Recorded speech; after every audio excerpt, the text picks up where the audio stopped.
Okay, today we're going to talk about doing an NFIRS report. We're going to use a fictitious address, fictitious patient. This is going to be a two-part training. First part's going to be the NFIRS report, which we're going to go through in this training. Second part will be a separate training where we're going to cover the EMS side of doing the report.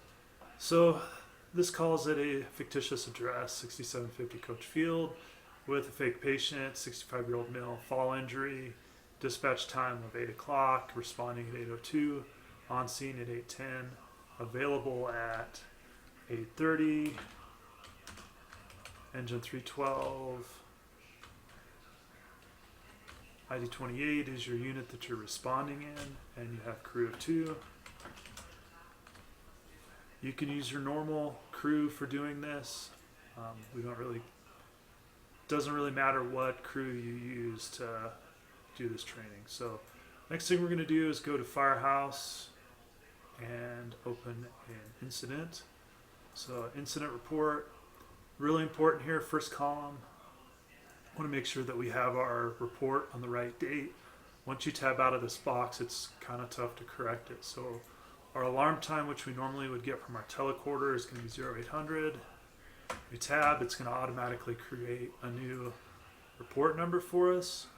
The station we respond from goes in this highlighted blue box here, and then we enter our address number in the next open column here. And tab, street or highway, there's two ways you can do this. If you know the name of the street, you can type it in. If you don't know the name of the street, you type in a K and tab. It's going to bring you to the first letter of that group. So our first one is Caitlin. We want Coach Field. Double click Coach Field and it'll populate the rest of it. Something else you can do is, if you do want to type it in, and tab, most of the time it's going to add the correct road and suffix to that street. So next we want to hit aid given or received. On this one there was none. If you have aid given or received different than none, you can go in and select that in the multi-select box, but Guardian doesn't count as mutual aid. Even if they request us, doesn't count as mutual aid. Specific property use, this one, open it up. It's a residential home, 1 or 2 family dwelling, it's a 419. Incident type, this is where you can save a lot of time. Almost all EMS calls are going to be a 321.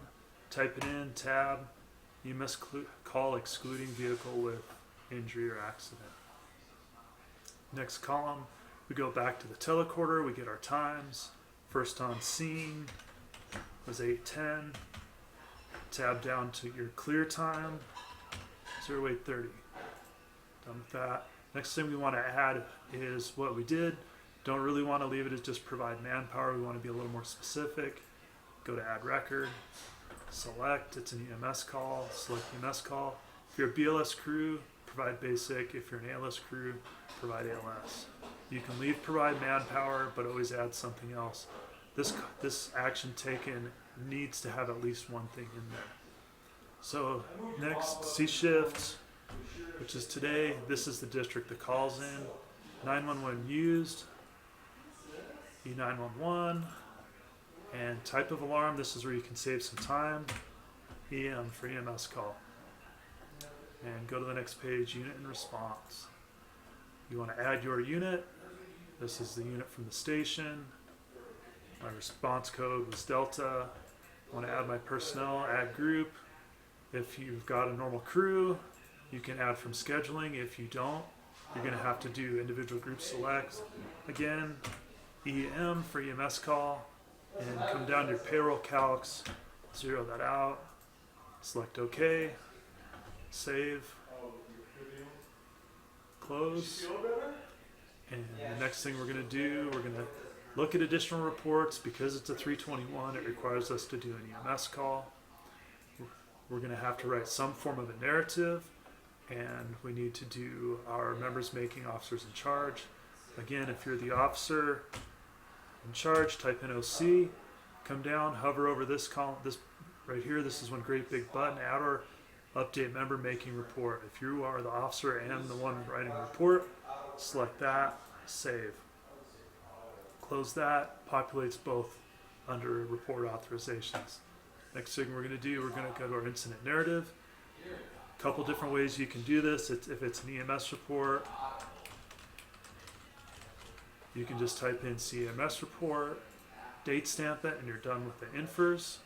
Or if you want to be a little more thorough, you can do an auto generate, select OK, and I almost always somewhere in here add CMS report.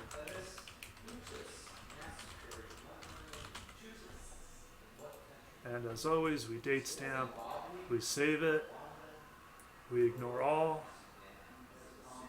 and at this point our NFIRS report is done.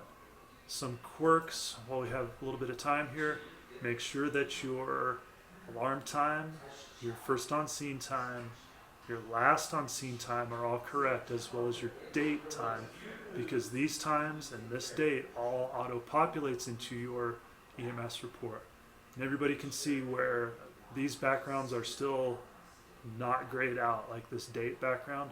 Once I tabbed out of this column, it basically set that in stone for that date. Again, it's important to get your date correct right off the bat, otherwise it's easier to delete the whole report and start over. So that's it for this training. That's a very basic down and dirty EMS or NFIRS report. If you need to go through and look at all the things in the drop downs, go ahead, but try to get to where you can remember, like, it's an EMS call, it's a 321, you know, it's 911 used, unless it's something other than tones going off, it's going to be a 2, E911, and if it's an EMS call, it's always going to be EM. And again, under units and personnel, response, just type in Alpha Bravo Delta for EMS calls, and personnel, when you add them, activity code EM, and it speeds it all up. And always be sure to calc the hours paid to 0.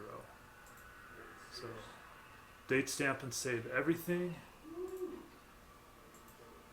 And again, that's save it, ignore that stuff, and close it, and it's good. And that's your down and dirty NFIRS report. Our next section will be on EMS reports. They take a little more time, but once you learn how to blaze through them, they actually go pretty quick. Thanks for watching.